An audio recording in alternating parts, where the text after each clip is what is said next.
Yeah, the United States government indicted me on a dozen or so felonies in Washington, D.C., because I was a legal observer during a protest of Trump's inauguration.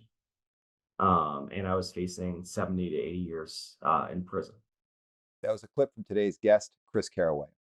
Chris is first someone that I just really like. Really, really cool person. We've spent some time touring together our two bands. He was playing in a band called FOM, and just a very inspirational professional, both in his previous role and in his current role. This is someone that I think really, for me, is a great example of, you come up in a culture like punk and hardcore, you got a lot of beliefs and a lot of ideas. Someone who's actually willing to go out and make things happen rather than just sit on the sidelines and have opinions. It's a great conversation. I think there's something for everyone in that. But before we get to it, please rate, review, and subscribe to the podcast. My name is Aram and this is One Step Beyond.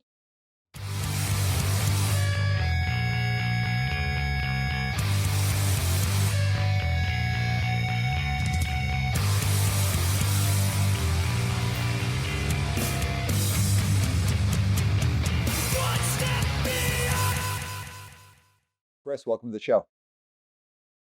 Thanks for having me. I'm happy to be here. Yeah. And also, dude, it's just good to see you. It's been a while. Yeah, it's been 2 years, 3 years. Yeah, it was when Monica and I were in town for that totally wild Jawbreaker Descendant Sam I Am That's face-to-face right. show. Yeah, that's right. Yeah, it's been. I feel like a lot has happened. Yeah, yeah, totally. So for the uninitiated, for those who don't know, who are you and what do you do? Oh yeah. So my name is Chris Carraway. And I'm an attorney whose job is to keep animals and people out of cages. Okay. Uh, Two things that I am super passionate about. So tell us about the organization you work for and exactly what it does. Yeah, so I work at a project called the Animal Activist Legal Defense Project. It is a clinic at the University of Denver Sturm College of Law, where, in short, we defend primarily animal rights activists in criminal and civil cases all across the country. So one week we could be in Wisconsin defending three activists who entered into a beagle breeding and research facility, charged with theft and burglary. And the other week we could be in Miami, Florida, defending an activist who was being sued for a speech by posting drone footage over essentially budget strip mall aquariums. How do clients find you? Like how do people come to like access your services? Well, we're a relatively new project. We started about slightly over a year ago, and the whole impetus behind, our project forming is first recognizing as like a fundamental premise that a lot of social change moves because of a movement of people, grassroots activists. Certainly there's been some instances of things being, astroturf, like the Tea Party, as a conservative example. But generally, successful social justice movements really rely on people coming together and making things happen. And predominantly, especially in the animal rights community, we have seen this chronic problem of grassroots activists having problems getting access to justice, access to attorneys. And I mean, that was my experience when I started out as an animal rights activist in Raleigh, North Carolina. Didn't know who to call if we got in trouble. And 20 years later, it's still an issue. And the effect of that, of having activists going into courtrooms, can be pretty disastrous for a movement. It can cause a lot of stress. It can take people out of organizing, whether that be just focusing on a court case or literally in jail, and it can cause people to quit. So the main reason this project started was to try to fill that gap, to try to support and give a healthy foundation to sort of the grassroots animal rights movement. So, in terms of how clients find us, it's a combination. Like, fortunately, we've been able to have some pretty significant early successes and get involved in some important cases involving the right to rescue. So that has raised our profile where clients can contact us. it's our connections in the movement. And sometimes, we are reaching out, trying to find cases, trying to find people to help. And it's our intention to grow to a point where anyone gets in trouble, they know where to go, and we either directly help them or find someone that can. Your story to becoming a lawyer is a pretty interesting one and is deeply connected to what you're doing now. So, first of all, where did you grow up? I grew up in Raleigh, North Carolina. Lived there basically through college, in Raleigh, but very much in the middle class suburbs of Raleigh. And what was your first introduction into animal welfare, animal rights, and even the interest of these things, rather than even the activism, but even the entryway into learning about those types of things? It was punk. I think my path to becoming vegetarian and shortly thereafter vegan started with just being exposed to it through people tabling at punk shows. When I got into punk, I was of the belief that like punk had to be political. And I still believe that. The first show I ever booked when I was like 14 or 15 was a Food Not Bombs benefit. And I did it because I thought Food Not Bombs was really cool, but I was also like, I'm doing a show of local bands. Of course, it should be a benefit.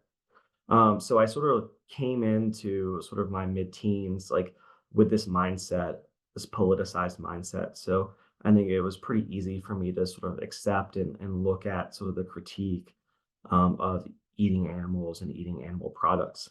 That being said, it still took me some time to actually, you know, go vegan or become vegetarian. I feel like I had known for like a good year, like this is wrong. This is not a thing I should do. But I had all sort of the general excuses. But I made that jump when I was like 19, 20. And then, I often refer to it as my gateway movement. It wasn't the first thing of political activism I did, but it was certainly the one that grabbed me the most and fed into sort of my identity. Um, and really taught me a lot about just organizing and protest in general. And what was it you say it was 1920? 1920. Did I say 1920? Yeah. Oh, no. No, when I was, like, 19 or 20, Oh, not the year 19 or 1920. 20. I was like, Yeah. what is that? Yeah, I'm 1920. not that old. Okay, when you were 19 or 20, what was the reaction? And I don't just mean like from a family member or a friend that may be like, oh, going vegetarian, this or that, like not from a health risk perspective, but when you started getting into actual activism, what was the reaction to the people around you who cared about you, but weren't part of the activist community? Well, in Raleigh's a small town, and, it's the capital city, North Carolina, but it's very much a college town. I went to North Carolina State University, which, is an engineering school, but also an agricultural school. And I found a good community of punks, people that were punk adjacent, in this DIY spirit. And when you have incredibly small towns, sort of like building a community, sort of everyone sort of shows up. You have like the metalheads coming to the punk shows and things like that. And I think that's true of the activist community in Raleigh. You would have people that would show up to Food Not Bombs that were not vegan or vegetarian, but sort of understood the welcoming aspect. And we had a bicycle co-op in the backyard of one of our houses and things like that. So in many respects, it really wasn't that much of a culture change. I think a lot of people just were like, yeah, he went vegan, no surprises. Because certainly, there were a lot of people already sort of in my friend group or scene that were vegetarian or vegan. I grew up in Raleigh at the same time as I'm dying. Um, so, it really, wasn't that much of a shift. My family didn't really care. They didn't really adapt to it. They're just like, okay, it's a weird thing. Um, but yeah, people kind of just shrugged their shoulders and said, yeah. And admittedly, I was an annoying vegan when I first became vegan. I sucked. I was not good good at sort of spreading the movement. I was judgmental. I was shitty. And I think a lot of people probably extended me a lot of grace. But I was also like 19 or 20. Um, but what about the activist side of it? Like, did you ever have anyone kind of be like, "Hey, man, what you're doing now is crossing from like one thing to another, and that's dangerous. Did anyone ever try and talk you off that activist path? No, especially because in Raleigh, a lot of the activism that we were doing, animal rights related, was tabling, organizing events, having speakers come out, and organizing really small scale protests against, places that were selling foie gras or fur. And those were sort of quite successful, but they never really blossomed into anything big. And this was sort of in the shadow of, what we call the Green Scare, where a lot of animal rights and environmentalists in the United States went to prison for what, we generally think of as pretty vanilla organizing and activism.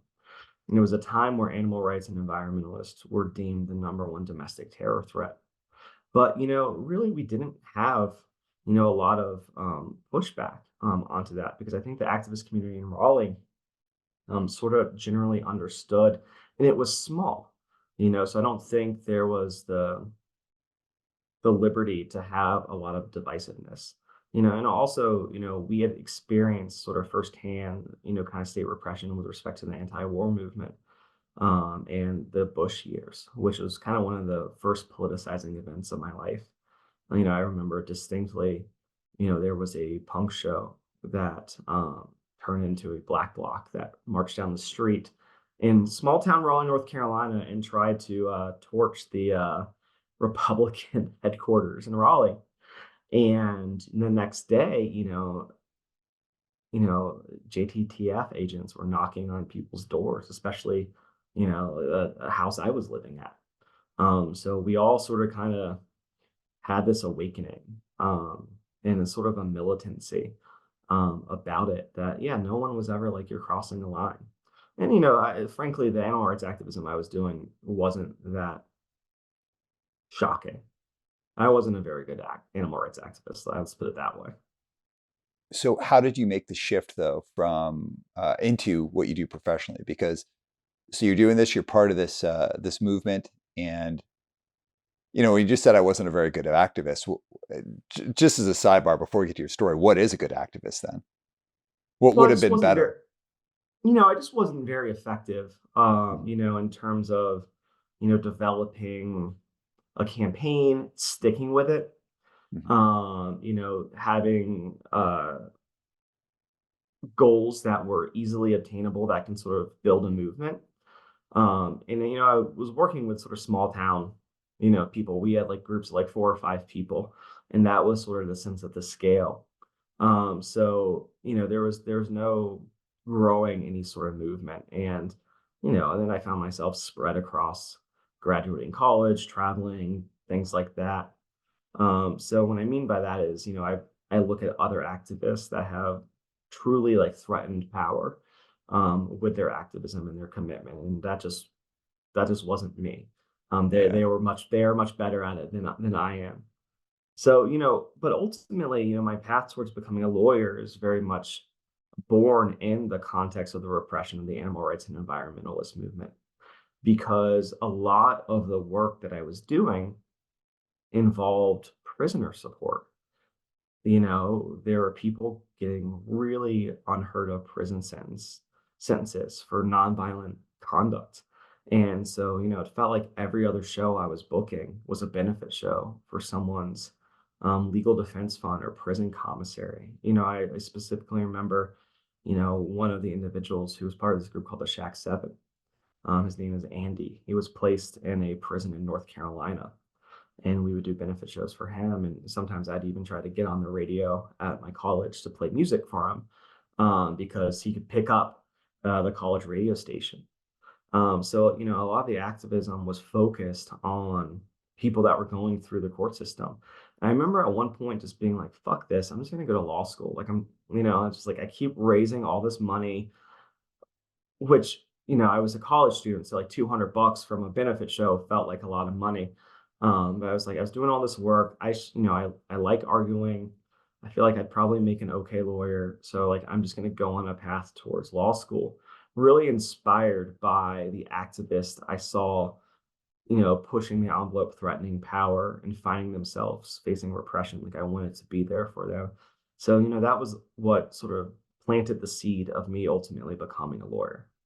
So I've met a lot of people who have entered into professions with one reasoning and like a much more of like an altruistic reasoning, and then found themselves over a course of time kind of switching, like they're in that profession, but then they're just doing it more in like a different space. For example, laws, like someone could come in and be doing um, rights that are based on social justice, based on social justice, but over time just going into like some whatever different kind of law. So when you were in law school and in your early career, what kept you focused on the more social justice aspect of your professional career? Well, I think, there are really three things that helped land me where I'm at now. Is one is, I'm a white cis dude. I carry a lot of like incredible privilege, and there's a lot of stuff I just don't have to deal with. Um, and I think that sort of allowed me a lot of flexibility that I can't even fathom, sort of like other barriers. And I think somewhat related to that is, I was fortunate enough to get into a really good law school that has a great loan repayment assistance program. And I actually just submitted my loan forgiveness. So, the 200 plus $1,000 of debt I took on in law school is about to be forgiven. I didn't pay a single cent of it. So, I really sort of credit those two things, as being super instrumental on all the stuff I've been able to do. Especially the latter meant I didn't have to leave law school and worry about getting the highest paying job to pay off this crippling amount of debt. I could go and be a public defender, which is another interest of mine, which is another thing I am really passionate about and permitted, me to sort of do what I wanted to do. And that really is the third thing is, I left law school and kind of went on sort of a traditional career path. Like I didn't go directly into doing activist defense as sort of my own standalone attorney. No, I became a public defender, especially through law school. I saw, the role that public defenders can take in terms of, fighting for people that society, our courts, our government just doesn't care about. And I thought that was really liberatory and important work to do. And it was also at a time where I was, quite frankly, a little burnt out and jaded and cynical on the activist community. I had this really stark memory of going while I was studying for the bar, going to an Earth First rendezvous in the middle of the woods in North Carolina and to do a Know Your Rights training. And just, I think there were a lot of people there at the rendezvous, but I think maybe five people came to the Know Your Rights training. And, I was just like, what? I could be doing better work for, poor people that don't have anyone to come help them when, a lot of people don't really even care. And, I know from experience that, a lot of times people really screw themselves over because they don't know their rights. They don't know to shut up and they run their mouth and talk to the cops and make their cases really difficult to defend. So, I think it was sort of a confluence. That sort of like had that shift to be a public defender. A lot of it was practical, but a lot of it was more sort of like philosophical. And, I did that for 10 years and I loved it, and honestly, I'd probably still be doing it if this opportunity hadn't come up. And if this opportunity ever ends, I might just still go back to being a public defender because I really love the work and the community of my fellow public defenders and the clients that we serve. But that enabled me to sort of have a good leeway of learning to be an attorney and a decent living. You know, Mhm. it's certainly public defenders make a lot less than most other attorneys, but I was a punk that was like a bike messenger and a bike mechanic before I went to law school. The most money I'd ever made in a year was like $10,000, and half of that was medical studies that I would go do. So, I think it sort of set me up to kind of to live a little bit leaner, I guess. That's awesome. Great response, man. So let's go with that. Let's go back to that cynicism. Talking about being involved in a political idea, some things that you think are really important, a movement, and just getting fucking burnt on it, totally cynical about it. Talk about that a little bit, and then how you moved through that to be able to focus on what you're doing now. I mean, I think coming into a movement and then immediately saying, a lot of people get really harsh prison sentences, had an effect. It had an effect not just on me, but like on a movement writ large, where people were afraid to sort of come out. And the work isn't actually fun or glamorous. It's actually like really hard work. Um, and it involves like a lot of like interesting like social relationships, especially like when you're in a small town.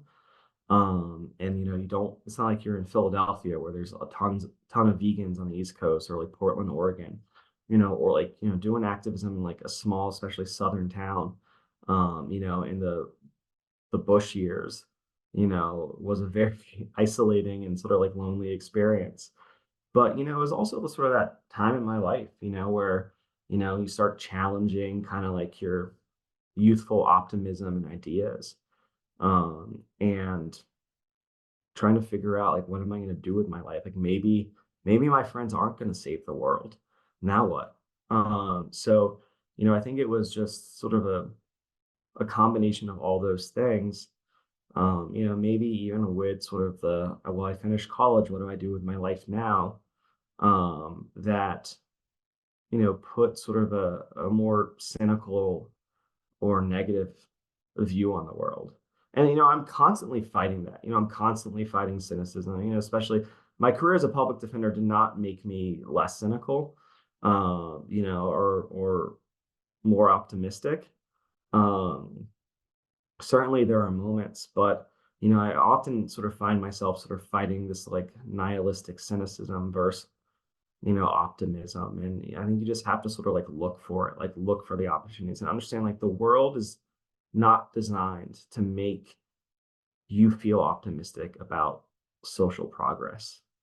And if you want to feel optimistic, you have to seek it out or make it happen. And I think that's an incredibly cynical worldview as it is, but that's sort of like how it's worked for me. Yeah. Do you mind if I give you a kind of a personal take on that? Yeah, yeah. I came up in punk and hardcore just like you did, like found like animal rights activism and those types of things. Same way, for me it was youth of today, the earth crisis. And and then also I was like heavily into like ebullition record stuff as well in the 90s, like really, really inspired by that. And still like really inspired by a lot of those like early ebullition releases. Shout out Kent, you were a game changer in your own way. Um, but I remember getting super involved in like politics when I was young, like, early college years. And that's where cynicism started to really kick in for me because a lot of the same I found people, myself included, wasting a ton of time arguing about stupid shit that didn't make a difference. And like weird social politics where it's like it seems like you're doing something, but you're just really going at all your peers and the group that, you're going at the other group of punks in town or you're beefing about these things. And I just was like, well, this is stupid. This is like a total waste of time. This is all I'm doing right now. This is our version of a bar fight that my kids my same age are now doing at bars. Like it's the exact same thing, but we're wrapped in politics. I got really, really burnt out on it. And I was still like into all of the ideas, into all the politics, but I got really like, I don't want to talk about politics with punks anymore. Like I'm totally done with this. But I went in professionally, I went in to start working as a therapist and I was doing a lot of like street level work with like street and trench youth and all of that. Totally was like, this is where my politics, this is how I do my politics. And then I noticed something. It was the same thing, the same like kind of infighting, one agency fighting another agency. We're all fighting for funding. This person's full of shit. No, you're full of shit. And I was like, oh, this is just exactly like the two punk houses that are 3 blocks away fighting with each other. This fucking sucks. I hate this. And again, I got like really burnt, super, super burnt out on it. And I never got burnt out on doing addiction and mental health work. I loved the work with clients, but I hated dealing with the system. Couldn't stand it. I just got fed up. And that's what really got me interested in like leadership, concepts of leadership, like all of those things. And something that I really, really stuck with is that people are going to people and people are going to be people in like shitty endeavors, but also like super cool endeavors. People just act like people in all sorts of situations. And it is really about having the right kind of mindset, like seeking out optimism, like finding the right people to work with, creating the right working conditions. That's how you can keep that optimistic space. And maybe also I'm just like a cynical person myself, but like I could be in any situation and feel like people are going to create a weird power dynamic bullshit thing unless I keep myself in check, they keep themselves in check, and we intentionally create the right kinds of working conditions to do good things. Yeah, I mean, because the task at hand on a lot of these projects are monumental that people have been struggling to achieve for decades, centuries, lifetimes. Um, and I think I sort of take on the mindset of, well, if you expect things are going to go bad, when they go well, it's going to be twice as nice. Um, but I sort of just kind of found my lane in terms of like, here's how I can help a cause I really care about. And I'm just going to focus on that. And trust the organizers, trust the activist. But like, this is the role that like I want to do. This is the skill that I can sort of provide to something that I care about. And that might not be sufficient, but it's where I'm at right now. It's better than me going to do like contract law for some corporation or something like that. And so I sort of feel like this is how I can contribute in the best way possible. So tell us about your time as a public defender. Like, how did you find that work, and what are some of the things that you think are important for people to understand about that? Well, I was originally kind of drawn to it just inherently, thinking of public defender's job is to go battle authority every day. Like that really wasn't aligned with my personality in politics. So it really just felt like a good fit. But is my first year in law school where I read the new Jim Crow, which really talks about how racism really has perpetuated itself through the criminal justice system, which was like a concept like I already knew about, but it just really laid it out in a really digestible way in terms of here are all the ways the criminal justice system does that. And I went into wanting to be a public defender with this naive, idealistic view that like I am going to fight against the new Jim Crow and cause all this sort of change. And really, that's not the case being a PD. Sometimes you can do things that make huge systemic changes, but really what you end up doing is you're just helping individual people.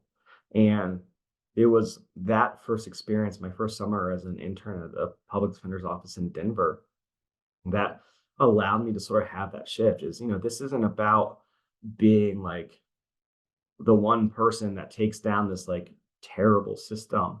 No, the role is there's someone who needs your help, who's perhaps experiencing one of the worst times of their lives. And you're there to help them, and there's no one else there.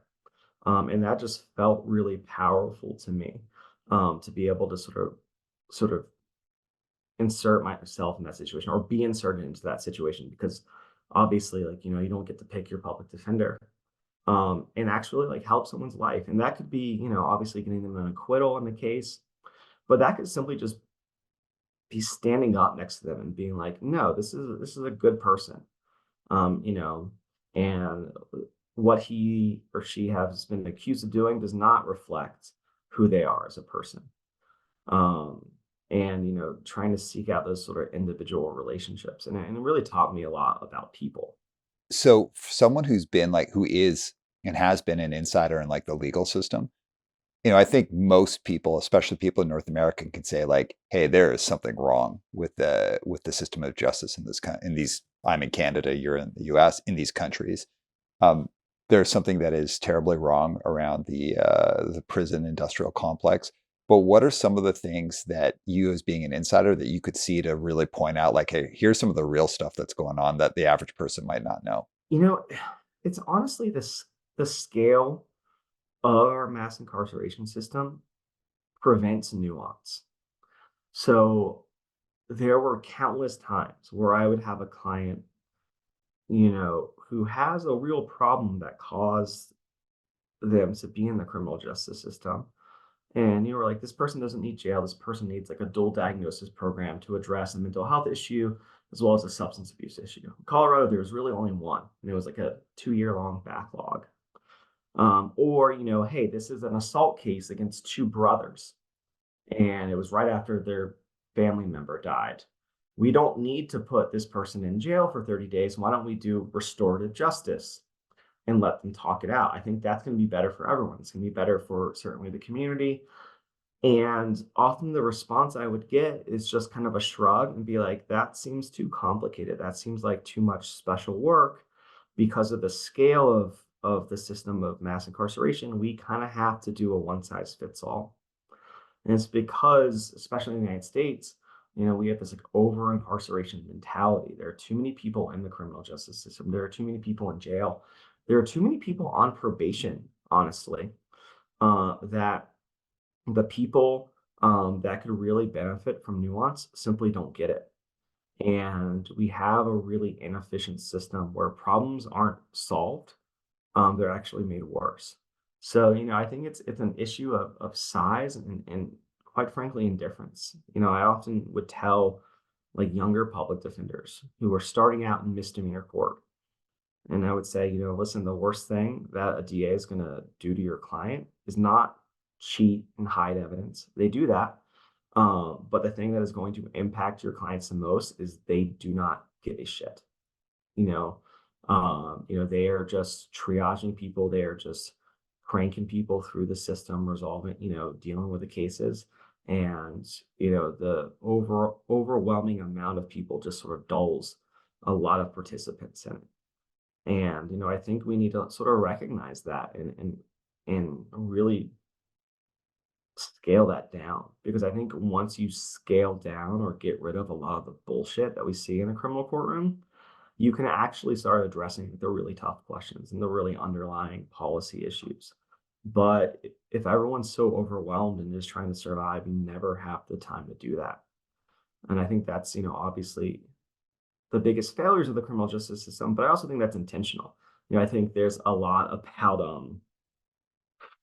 people making a lot of money with the system of mass incarceration as it is and don't want to see it changed. So around that, like scaling it down, making it more addressing the individual. Like I loved what you said was like where it was like, oh, well, I don't love it, but you said it well where it was like the response would be like, well, no, that seems too complex. Like that seems too special for this person. That to me is like that's like crazy thinking. That's exactly what you should be thinking. But the way you also described it, where it's like because it's on such large scale, nobody wants to slow down to do that thing because there's this big scale. So I know we're not here to solve the world's problems today, but like realistically, what could be done to create that space to really be more tailored to what's going on for the individual, to create more of a sense of like real justice and real opportunity to help people through that legal system? Well, I think you can sort of start out by, obviously expanding diversion programs. People on like first time offenses for minor stuff, especially property crimes, shouldn't go through the criminal justice system in the way that they go through now, where oftentimes the common plea is you have to do supervised probation and things like that. I think we should be looking at diverting more people from just even entering the system with programs. I think second is we need to really look and examine why we put people in jail. And to be very clear, most of the people in jails and prisons are not there for drug crimes. And oftentimes, I think the war on drugs has been awful. It's been racist. It's been classist. It has not made our society safer. It has stigmatized people that use drugs and actually cause a lot more harm. But even if you were to take all those people out of incarceration, we would still have mass incarceration. And we really need to examine just sort of the loss of human dignity and the impact on communities when you are taking people and putting them in a cage when they truly don't need to be there, just because of retribution and just because of that's what we do. And so I think first things first, we need to divert more people from the criminal justice system. I think the second thing is you know not every client I had found themselves charged with a crime because they didn't have the right resources or right social situation, but a lot of them did. And if we provided for their basic needs, a lot of my clients probably would not find themselves in the criminal justice system. And then, like I said before, we could focus on, the trickier solutions, the solutions that really do require a lot more thought, like violent crimes and things like that, things that aren't so definitively linked to this person has a mental health diagnosis and they weren't getting treatment. Or this person has a substance abuse issue or they weren't getting treated, or this person broke into a house because they wanted a place to sleep. And, if we were able to provide for those people's resources, a lot of people wouldn't be entering the criminal justice system. And it would allow us to try to find solutions for the harder problems. So I think those two right there would make things a lot easier. And I think the last aspect is, we need to make more out of the rehabilitative component. Right now we see, prisons not really solving many problems. And, to be perfectly honest, I don't actually believe that putting someone in a cage solves complex social problems. But I can certainly acknowledge that, other countries like Scandinavia, they certainly have better results in how they treat incarcerated people than the United States. And that's certainly progress. And I'm sure there's an easier way of tackling really difficult problems when you're not dealing with, frankly, bullshit crimes that don't need to be in a courtroom, that don't need to see people going to jail for. Um, Following up on that, so like from a awareness raising standpoint, um, the average person uh, Mhm. would have some kind of general understanding of everything you just talked about. Would probably have an opinion, whether it's like, Yeah. oh yeah, I'm more in agreement with you or more in disagreement with you. But for people to get much more invested in the like, well, no, how do we actually make this a better system? How do we get people in the conversation? And what I to go a little bit deeper before I toss it back over to you, like you're in a standpoint where you've been doing this professionally for a long time, and also you kind of had early life education via punk, so you're already interested in that topic. A lot of people are just like overwhelmed with life, and I like when you use the term overwhelmed before, because right now it just feels like life, like we're in a very intense time in life, and life can be ultra overwhelming, whether it be fear of like the election coming up, and even in Canada we've got fear of that election coming up, like fear of the election coming up, global politics and war, and really horrific stuff happening all over the globe, whether it's the economy, whether people having fear about what's going on with their local community.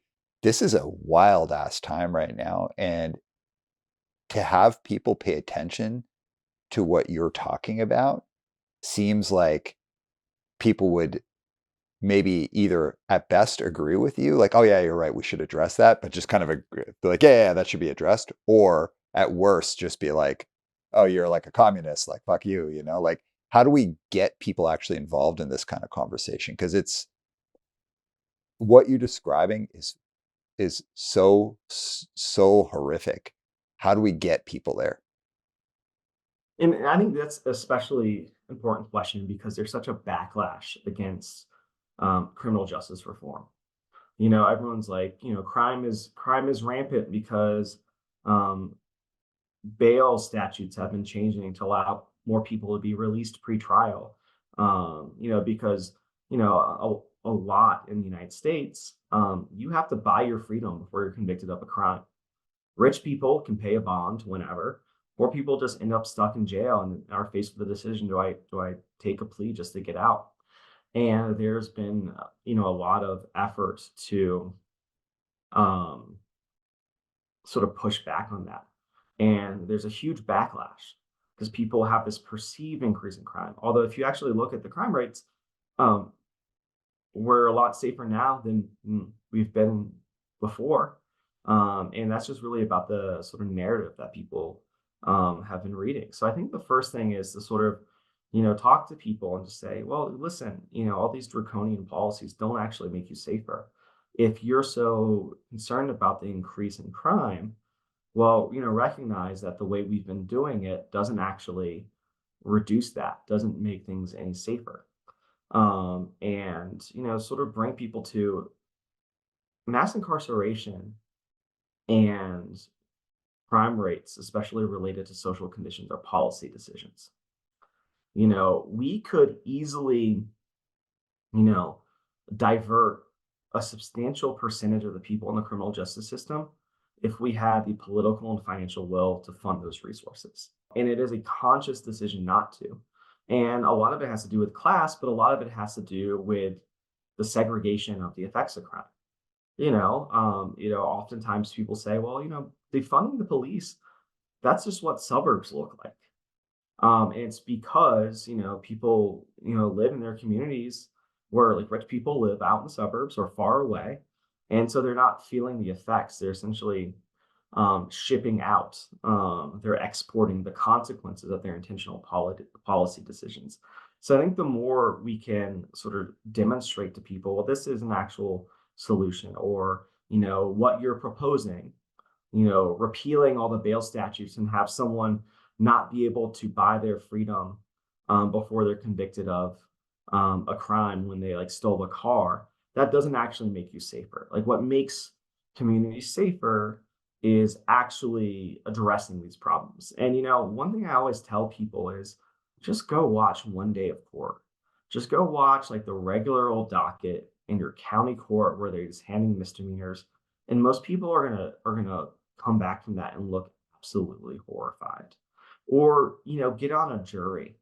I mean, one of the most frustrating, infuriating things, questions I get as an attorney from like my like punk, like radical quote unquote friends is how do I get out of jury duty? You should never want to get out of jury duty because like that is like the one opportunity you have to actually be a voice in the system of mass incarceration. It's this concept called jury nullification, where even if the state proves that someone is guilty, like you have the right as a juror to simply vote not guilty as an act of conscience. And that sort of developed, back in the days of the Fugitive Slave Act, where Northern jurors were not convicting people who otherwise would have been guilty because they're against slavery. So I think it's just people's connection to the system. And I think as this web of the criminal justice system grows, people are going to have more experiences. The amount of clients, whose family members have had their worlds completely shattered by just watching like their brother, their father, their husband, their sister go through a criminal case. Um, it's fairly common. So I think just having that sort of like firsthand experience with it is sort of radicalizing in and of itself about like this isn't right, like this doesn't work. I feel like we're in such a crazy time right now, and there's nothing I would like more than to do just to hang out with Monica and our kids and my family and like not talk to anyone about anything complex or difficult because I don't want to get into an argument with anyone. And I don't want anyone telling me something that I find objectionable. Like, I don't want to have this big, crazy conversation. But like, stakes are super high. And not just right now. I just feel like the rate that society's moving at and like the wildness of the situations we're finding ourselves in, like the what you're explaining right now, like the more you're talking about it, I'm just like, because I could see myself saying to you, like, Chris, how do I get out of jury duty? Like, I'm so Yeah, yeah. busy, you know? And But I like, would I so, would say you shouldn't. right. But so, like, we got all these things. It's like, I understand the deep, deep desire to not talk to people with views that you feel are objectionable or ill informed, but things are really dire right now. Any thoughts on talking to people with differing opinions, whether they be slightly like degrees of opinion, like I don't want to do jury duty, versus talking to someone who's like maybe got a complete 180 from you politically. Let's say someone who's like, oh, this bail reform is plunging our country into, chaos, and that's the worst thing. Like, what's our duty to take on difficult conversations with people? Well, I'll start this off by actually sort of pivoting to my current work, defending animal rights activists, and because I think we've had opportunities to speak with jurors after cases, and I think that this will exemplify sort of what that's actually like. So, about this time last year, we represented two women who took sick and dying chickens off the back of a transport truck outside of a slaughterhouse. Video of it, they posted it online. Still to this day, kind of feels like a smash and grab to me. But this was an act of rescue. And a jury acquitted them in the county or in Merced, California, which is a rural county where Foster Farms, this slaughterhouse, this corporation, is a main employer. And we had the opportunity to speak with the jurors, and none of the jurors were vegetarian or were vegan. And they all sort of like knew, like, yeah, like I know what happens to animals in there, but it was slowing down. And of course, they were jurors, they were sort of a captive audience. But slowing down, hearing the defendants talk, hearing the attorneys for the defendants talk about why they did what they did, caused this opportunity for them to really evaluate someone with a viewpoint radically different from theirs. And a lot, and I can say at least three or four people from across two juries that we've spoken to for similar cases, have stopped eating meat or stopped eating chicken, and really experience this like personal change. And that, speaking of like finding optimism in otherwise cynical places, I mean, like that like has really sort of stuck with me, which is like we can go into a courtroom and say, yeah, these people took animals that do not belong to them and argue that they should not be guilty of a crime. And juries agree is I think fundamental, is significant. But the fact that a lot of these jurors like just don't shut it off. Like they really listen. They really take it seriously, and they change their viewpoint, or at least they understand other people's viewpoints. I think that is really significant. And it's hard. A lot of times, I might just want to, if especially on the internet, which I think is not really a place where people can frankly have like conversations anymore. But it's hard because sometimes like the impulse is there just to be like, fuck you, you terrible person. So I think it requires like a lot of patience. And I think the more we see society kind of break down, the more we're going to be forced in these situations where we do need to have difficult conversations, or we need to like work with people that we otherwise wouldn't work with. And I also think that's important because I also think like the more we find ourselves only interacting on the internet, like the less capable we become in terms of just being like a well-adjusted person with other people. One of like, it's like I don't want to waggle my finger at people because like I don't know, everyone's got different life experiences. I will say, like I said earlier, do I want to go and have some difficult conversation with someone like day to day, like in my just my personal life? No, like if someone's gotten a point of view that I'm like not just a degree off of, but I'm majorly off of, I'm much more likely to be like, I'm not going to fucking, I don't even want to get into this with this person. So I'm not encouraging anyone, including myself, to go on like, go and have hard conversations. But I also, it's like, I do think it's like very cynical to only stick to our own mindset, our own little echo chamber, and then attack anyone who's like a degree off or totally 180 off. There's got to be some space where we're coming together and we can tussle with ideas and we can have those moments to convince each other or open up our thinking. Because I know my thinking has been opened up by a lot of things. Some of them were like terrible life events that happened, and some of them were just someone like giving me an offhand comment that I took hard, but then I thought about afterwards, and I was like, oh, actually, that was like really good feedback. And that value of just not going out and feeling you have to have every single tough conversation all the time, and especially not on the internet, which I think is just the worst place to talk about anything, but just maintaining that willingness to have the right conversations at the right time with the right people as they come up. I think it's a super important thing because like I just feel like there's so many things where the potential, if we ignore it and we just stay in our camps, it's going to spiral off into something like I think of things like housing, like the housing crisis and all that. Unless people have conversations, that's just going to get manifestly worse very, very quickly. Housing, the mental health and addiction services, anything like justice reform, any of these types of things. Unless we do something about it, and that doing something about it has to incorporate some kind of conversation with people who have views that we think are objectionable. So I don't want to waggle my finger at anyone and be like, well, you're not doing it right. But at the same time, it's like, we can't just hide in our corners because that seems so cynical and so like in an odd way, it's kind of like giving up. Yeah, I have personally benefited from, like friends who have been like, well, let me challenge you on that view. And those conversations. So it's always, about, where your battery is. And, sometimes people are conflict avoidant, but I think an important thing is, sometimes people are just like thrust into having to think and deal about these things. Because it's happening, so for instance, I didn't grow up in a neighborhood that was overly policed. I didn't ever have to like think I could just completely ignore like the terrible things in the criminal justice system. But a lot of people grow up without that sort of privilege of being able to do that. And they have to talk about it because it is their reality. But so I think it's always sort of personal because sometimes I'm in a mood and I'm just like, no, what you said is bullshit. Let's talk about it. Sometimes I'm just like, okay, cool. And I think it's always good to sort of check in with yourself. Like I have spent like a lot of time, especially in the last year, like thinking about like how I approach conflict. Because my job is conflict, right? Like I am like a trial attorney.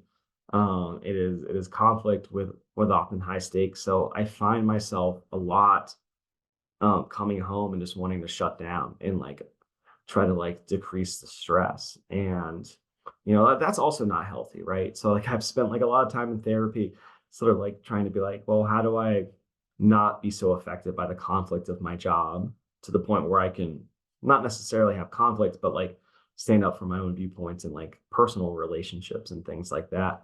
And it's hard. It's always, like a back and forth where I'm never really sure, like, am I being an asshole? Or am I being um making someone think? I honestly don't know the answer. I don't think it's an answer thing. Like because the nature of your job is conflict, both in your current role and your last role, and also you like grew up playing in punk bands and all that. Like I don't have an answer. You don't have an answer. I don't think anyone does, but I do think that there is a lot of value in discussing, at least keeping in the conversation, the importance of like being willing to at least talk with people who have different ideas. And like I really 100% believe if I am only hanging out with people and speaking with people who believe the same things that I believe, I'm doing a disservice to the things that I believe because I'm just like kind of hiding in my little pocket. I'm also not an activist at this point in my life. Like I'm like, I run a business, I do a podcast, I have a family. But I really think if I take my ideas seriously, like and I'm interested in other people adopting them, then there's got to be some degree of conversation with other people where everyone just doesn't agree because everyone just agrees and we could, let's just watch a soccer game and not talk about ideas. Like there's no point, right? Yeah. And listen, life's hard. These conversations are hard. And I think we're allowed to give ourselves some break from it. But that doesn't mean like full abdication.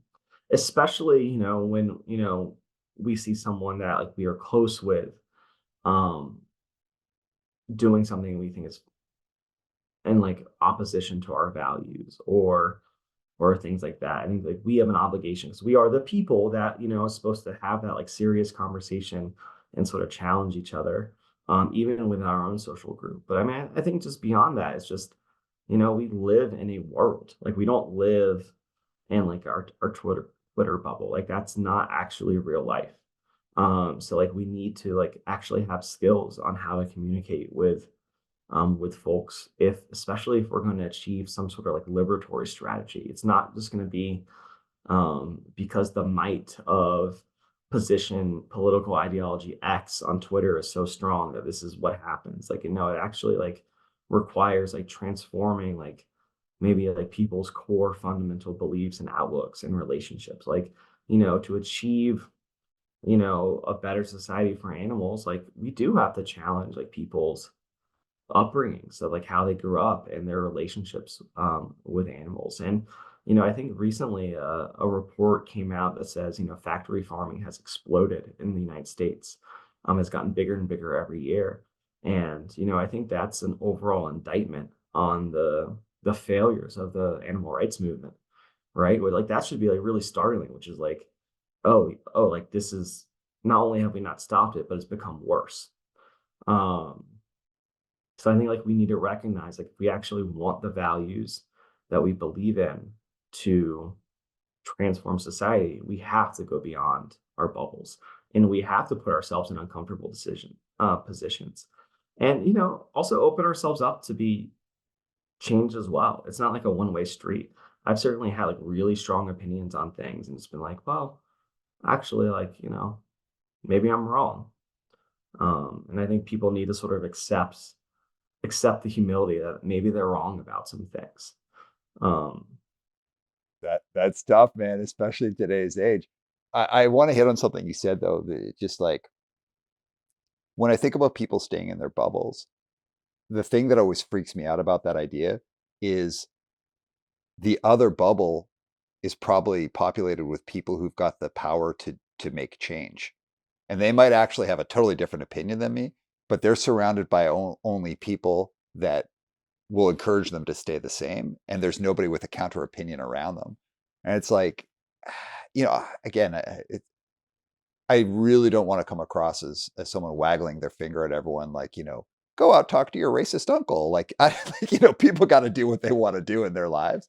But I just feel like there's so many people who've got the ability to make things happen, who have so much power, so much influence. Like they control budgets, they control policies, they control these things, and they are surrounded by their own bubble of people, like-minded people. And I feel like if you want to affect change on a small level or a big level, you've got to be in the conversation with people. You've got to at least been the person who said something that sticks in the mind of someone who's a decision maker, who has power. Because I don't have any ability to change how someone, let's say, interacts with animal welfare outside of just myself day to day and my family, unless I'm out there talking about things like I'm writing songs, I'm talking to people, I'm doing a podcast like this.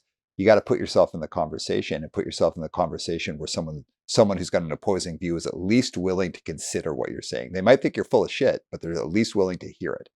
And that's what my fear of the bubbles is that we're not getting to the people who have power and influence. yeah, I think sort of the pushback on that is I think people have power and influence.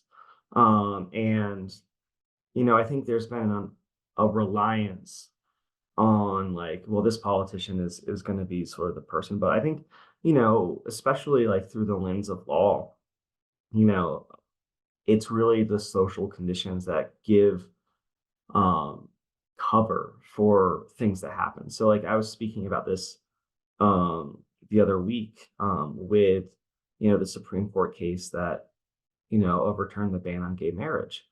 That never would have happened 10, 15 years before, even if it were the same exact legal arguments.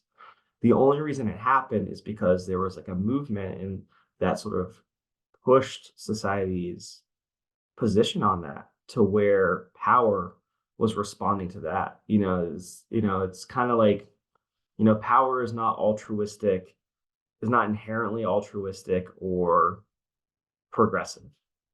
The arc of history bends towards morality uh, because we make it bend, right?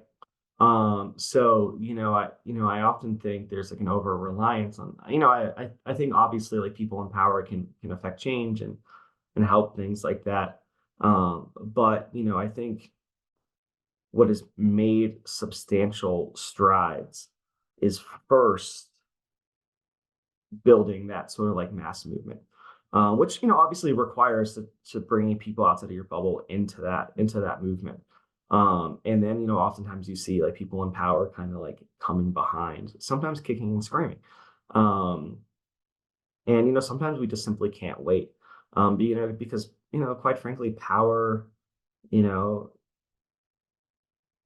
is corruptible. As cliche as it sounds, you've got people that are in power and they're stuck with, well, I want to keep this power. And whether that's for bad reasons or whether that's for, well, I think if I make X compromise, I can stay in power and have better overall positive effects. So like I don't try to put power on a pedestal. And our project, we write legislation too. And like, we have students, we talk with politicians to get sort of legislation done. And I think that's important and that can have some impact. But it's always secondary to um building movements on the bottom level. Dude, hell yeah. I love what you just said. And that's a great pushback. Um, yeah, I agree with everything you just said there. And you definitely you added a different dimension to what I was trying to say, and you said it way better.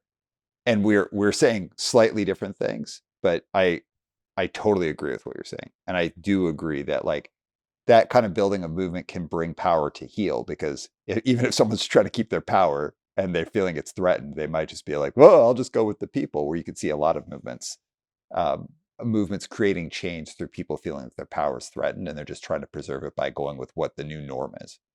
Yeah. Oftentimes, it's as I get older, I always am like, am I becoming a liberal? Or am I getting like wisdom with age, Uh-huh. and things like that? I'm always like questioning because, especially like when I find myself in those spaces where I am like, wanting to wag my, finger at like other activists, be like, you children are doing things. And, am I just like that? People would say that to me, like, you shouldn't be so confrontational.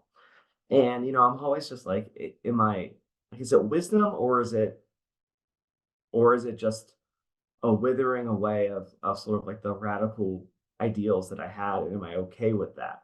Like, is there logic or is it just like I have a comfortable life and, I have a career and a job. And that's always like a constant, like internal battle. Like, like, am I still cool with the kids? Or am I some like boring ivory tower liberal who's like, you should do it this way? And that's always like an internal struggle. But like one thing that always like snaps me out of it is like, well, my generation didn't stop the second war in Iraq. My generation allowed climate change to get a lot worse. My generation um didn't solve anything, right? It had some micro solutions, but like we were still marching off the cliff, in my cynical worldview.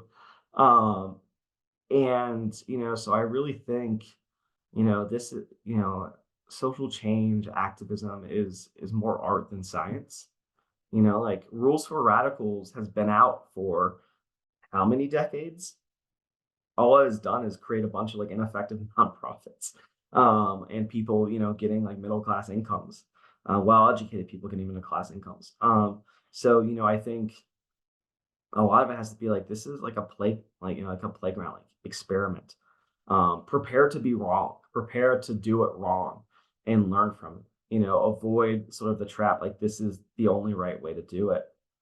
And I always like have to remind myself when I want to have a strong opinion, like you shouldn't be doing this, or conversely, yeah, do whatever. Because I certainly didn't get it right. Um, All right, let's go to your current role. You touched on something early on that I think would be a kind of a good gateway into this. Uh, you mentioned the Green Scare. You want to explain that a little bit more?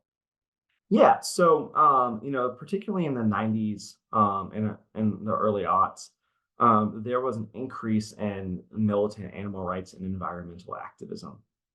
And that often took shape of the form of, animal liberations, rescuing animals from labs, fur farms, things like that, to even arson in some instances. Notably, not a single person has ever, or animal has ever been hurt in any of these sort of militant actions in the United States. At the same time, there was also a pretty significant campaign to shut down an animal testing lab called Huntington Life Sciences, which was originally in the United Kingdom but moved to the United States. And a group of activists started the campaign in the United States, really focusing not only on the lab itself, but any business that associated with the lab. And that often took the form of, minor civil disobedience, whether it be going into the office and disrupting them, sending what we call black faxes, which is you essentially send a black sheet of paper to someone's fax machine over and over, kills their toner. You know, sending a lot of emails, making a lot of calls. And also other people would do things that are illegal, such as property destruction, or, destruction at CEOs' homes. Notably, the organizers of that campaign didn't participate in any of that stuff. They just simply provided information on who are we protesting and posting news. So the combination of both those things really threatened, the animal exploitation industry as well as other industries that destroy the earth. When people were generally complacent, just keep in mind, this was when people were even more skeptical of climate change, things like that. But it was causing a really significant financial pain for them. So you would have, legislative hearings about, the animal rights terrorists and things like that. And then when 9/11 happened, there was this huge shift in the culture. I teach at the University of Denver Law School as well. And when I talk about this time period, the students are a little younger, and I have to like remind myself, like, you need to like go back and examine like that post 9/11 world was completely topsy turvy. Like people had truly lost their minds.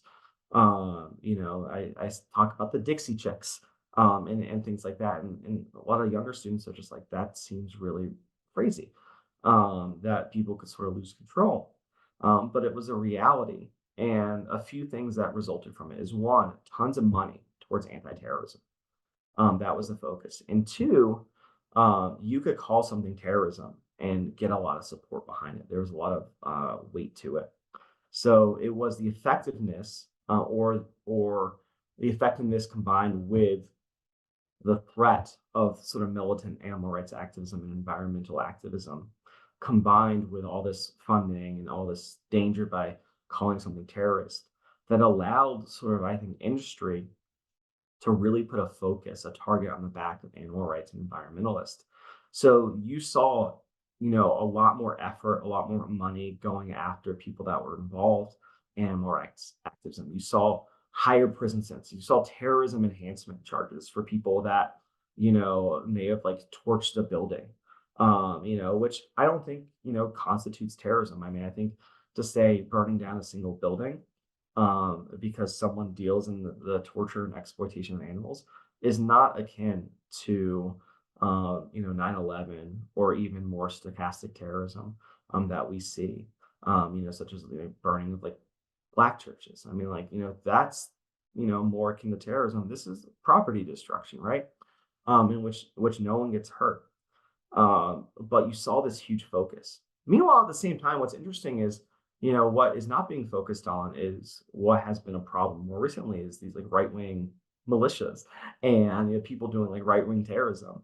Those things were growing at the same time, but a lot of money and resources were being spent. And it really sort of culminated with the prosecution of the Shack Seven. As I mentioned, the Shack Seven were people that, basically ran a website, saying, here's who we're protesting, and send us your reports. Here's what you're doing. And, they would, without censorship, be like, yeah, someone broke the window of a CEO's home and, filled it, put a hose inside. This is what happens when you do business with Huntington Life Sciences. And the United States government prosecuted them. Chris Christie was the prosecutor. And, they were convicted of conspiracy to violate the Animal Enterprise Protection Act. And they went to prison to between 1 and 6 years. And, one of them, the person, Andy, who I spoke of earlier, actually was moved to a facility called a communications management unit, which is where they put essentially terror suspects that don't go to Gitmo. I mean, it was referred to in-house as Little Gitmo. And, keep in mind, this was someone whose only accusation of what he actually did was go into an office of a company and throw around flyers and yell. That was sort of the worst thing he was accused of actually doing during the trial. And he's put in this, maximum security thing. And the effect of it really did harm the animal rights movement. And it put this specter, that, the FBI was always there watching. And it wasn't a specter, it was a thing that was actually happening. I mean, like, there were reports of FBI infiltrating vegan potlucks. going to like really minor things. And the point was to scare people out of effective activism. And like regrettably, like it did have a huge It, impact. it seemed like in the 90s, animal activism was in the news constantly. It was like a thing that was happening all the time. You knew people, there was people flyering at shows, but not even at shows. Like there was just like a lot of conversation about that in popular culture. And then we got into 2000s, and it was just like as if the movement stopped, although the movement continued in the background. Yeah, it shifted. I mean, it shifted towards, different forms of activism, focusing a lot of money into alternative meats and stuff like that. And people were afraid to do like grassroots activism because even like people that weren't doing anything controversial were getting scrutiny from the government. Um, and I mean, like when you see people like the Shack folks go to prison for like years, federal prison, and they didn't commit any property destruction. I mean, like, like that sends certainly a chilling effect. And it's being used across, our project is also assisting in the defense of someone in the Atlanta Forest Cop City case. And we all the attorneys were talking about it and like research and challenges. And like this is the Shack case, in Atlanta, 60 plus people have all been roped into a criminal enterprise for protesting and wanting a police training facility not to be built in the only forest inside of Atlanta. And some of the acts that the state is alleging are like posting things on the internet, flyering, writing your name ACAB when you get like arrested for some minor stuff. And this is the Shack campaign just applied to a different movement. This is, this the forms of repression all kind of stay the same. And when the state is allowed to do something, they never give back that power. So it's sort of the interrelatedness of repression that really I don't think is interesting to me. I think it's terrible and horrible, but I think that is sort of like one thing that I particularly like focused on and noted, and that's why it was super important for our animal project to become involved in something like the Cop City defense. Yeah, the totally insane way that the legal system can be used to create a chilling effect and basically be like, "Oh yeah, you can protest, you can do all these things, and by the way, you we can just hold you for a long time and create this whole thing where you go to jail, or even maybe you can't make bail and you're incarcerated for long periods of time." Um, you've had your own experience with something like this yourself, right? Yeah, yeah.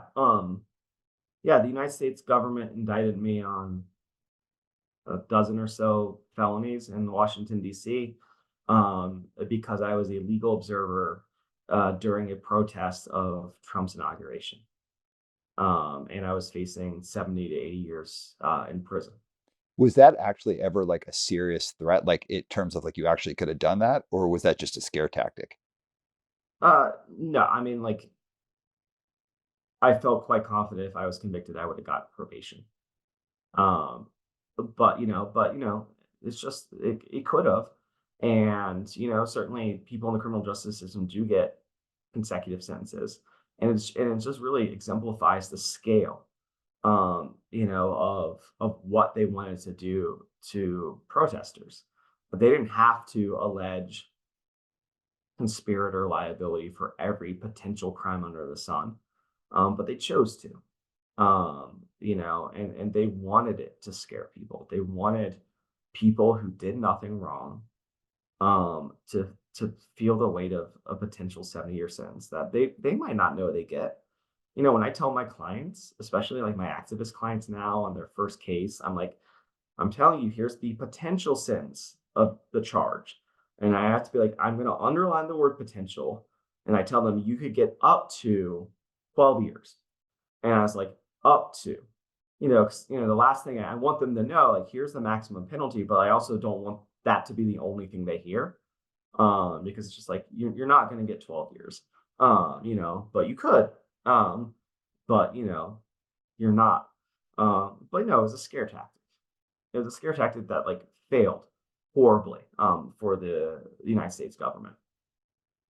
Uh, so now the work that you're doing, and with its focus on animal rights activism, um,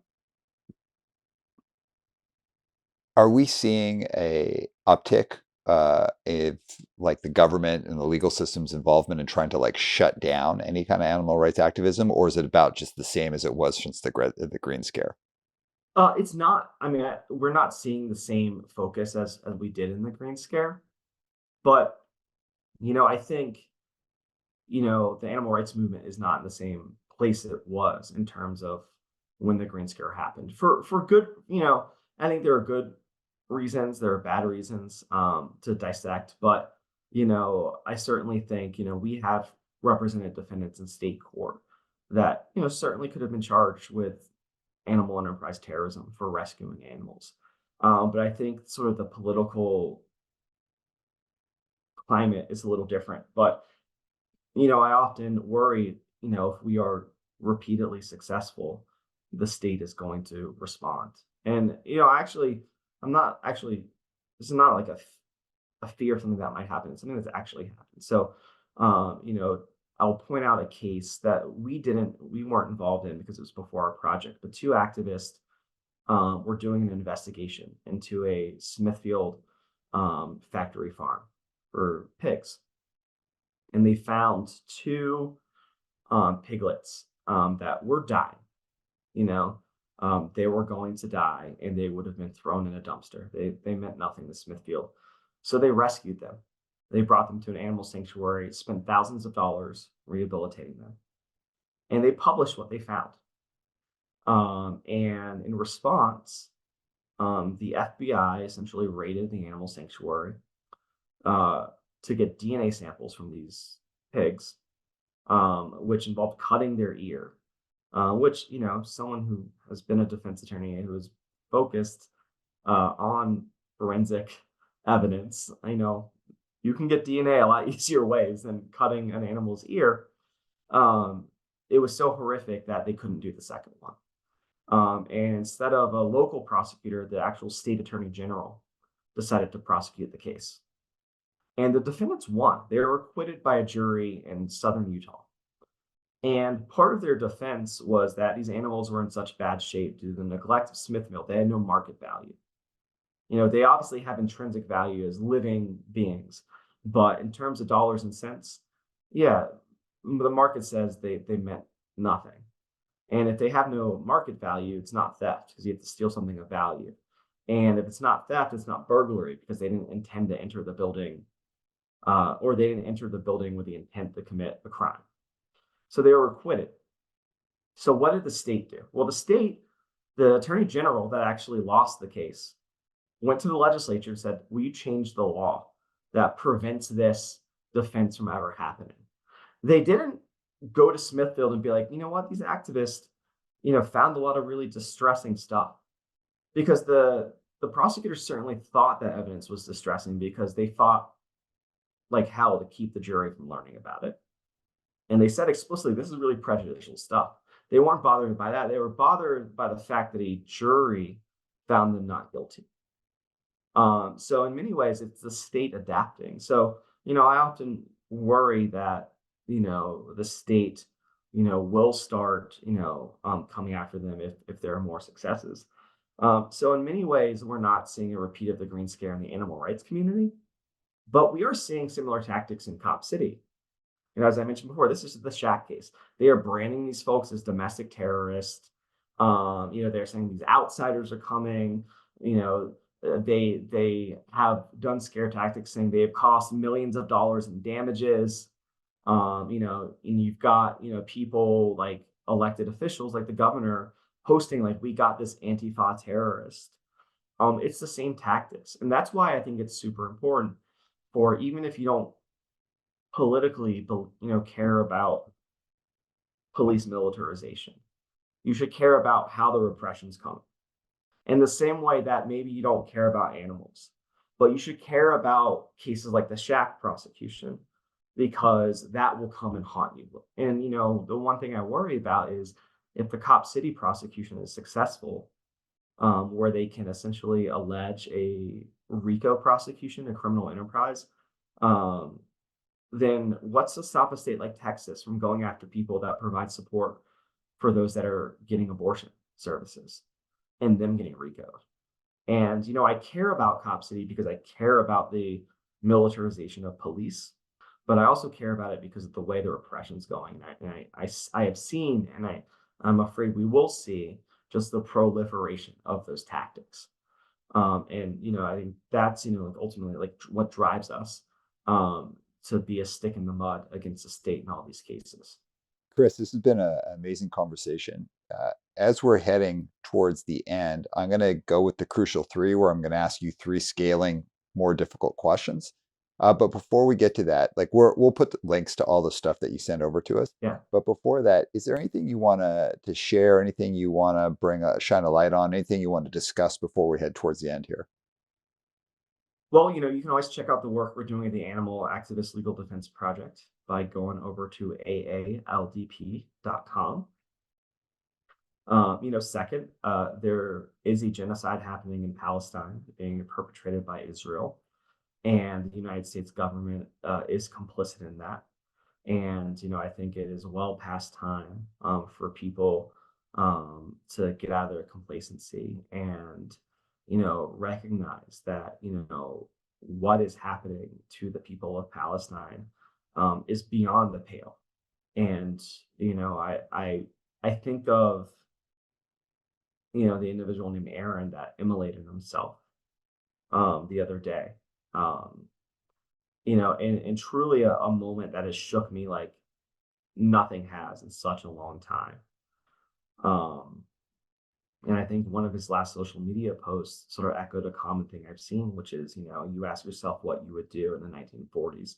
You ask yourself what you would do in the civil rights movement. Well, the answer to that is what you're doing now. And, I can't understate, you know, the genocide that is happening in Palestine. And I think a lot of people want to shy away from it. And I think the time has passed from shying away from it. And I think it's important for us to use our voice, especially because not only is the US government complicit, but like we enable it. Like without US support, the scale of the atrocities would be substantial. So, free Palestine. Anything else you want to add in?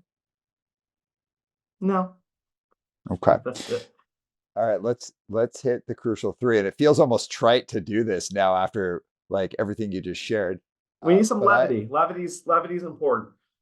okay, well, these aren't levity questions because like everything Oh, we're great. talking about is, well, I'll end with a levity question. Do you want me to start with a levity question or end with a levity question? Let's end with the levity question. Okay, we'll end with a levity question. I like that. Um, Here's a philosophical question for you. I'm very interested from your perspective. Are people good, bad, or neutral inherently? I think they're good. I'm surprised to actually say that. Um, yeah, but I think they're good because I think most people's basic instincts are compassion. Mhm. It's that part of you when you see someone hurting that wants you to do something. And, I think people are good, but our world is not currently. And that's what, complicates that goodness. But I've been thinking a lot about a trial we're doing where some folks went in to rescue some beagles, or they went in to investigate and they found beagles inside of a facility, and they decided they simply couldn't leave them there. And uh, that seems like a really radical thing.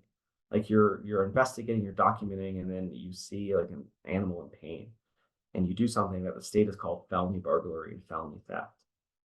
And if you go talk to someone, you're like, well, what do you think about this? They're like, that seems really extreme. But, as I think about it and as I watch the videos and footage from inside, if I were there face to face, I don't think I could walk out of there empty handed. Because there's just not just because of like my own political beliefs, it's like something core inside of me that I think is inside of a lot of people that would prevent, even if you're not vegan, even if you hate vegans, I think it would be hard to see a beagle dog like suffering, going in circles, showing that they're psychotic because of the conditions, and to not want to save them. And I think that's inherent inside of most people. So I think that's the optimism is I think most people lead towards compassion, and I think that's what make them ultimately good. Amazing answer. All right, question number two. You are a person who deals with a lot of heavy subjects constantly, and you've done that professionally and also personally, like in your life. Um, and you're going to have your own ups and downs personally as well. So, being a person who's dealing with a lot of heavy stuff professionally, how do you take care of yourself? How do you keep yourself whole while dealing with all of this? I don't. That's the honest answer. I do a very I'm not I don't think I do a very good job at it. And so I'm in therapy trying to be better at that. So like, therapy has been super helpful. Um, but I think like the other thing is like I give myself a break sometimes. And I'm in a fortunate enough position where I can do that. But, like I allow myself to be sort of like selfish and like treat myself. Um, and like that is the thing I value most about being in phone is that like I have a really phone I was a PD most of the time. And I had like a really heavy job, but I could also control my calendar and make my life a living hell before tour and a living hell after tour just by scheduling things. But I got to like go away for 3 weeks and sit in a van in Europe and just like absolutely lose myself for 20 minutes at a time. And like that was super helpful. Now that I don't have that, I'm like, fuck am I gonna do? And I don't know the answer to that. But yeah, I don't know. And I often like ask myself, like, how am I taking care of myself? Going to boring stuff like going to the gym, going to see shitty movies, um, you know, going to get fancy vegan food. Those are ways in which I try, but I don't think I'm very good at it. Honestly, like compassion fatigue is a real thing that like I often struggle with. All right, you ready for the third and final one? The hardest one, yeah. All right. What are three punk bands that you did your best to not like? Like you were like, I will not like that band, but eventually over time, their sweet, sweet sounds lured you in. Crass is probably a big one where I was like, I don't give a shit about this. Um, and that now I really like actively enjoy listening to Crass. Um, let's see. I didn't like, even though like Sonic Youth is not a punk band. Like, I grew up on grunge, but I grew up on like Nirvana. And so Sonic Youth always felt really weird to me. And I've come to like really appreciate Sonic Youth. Um,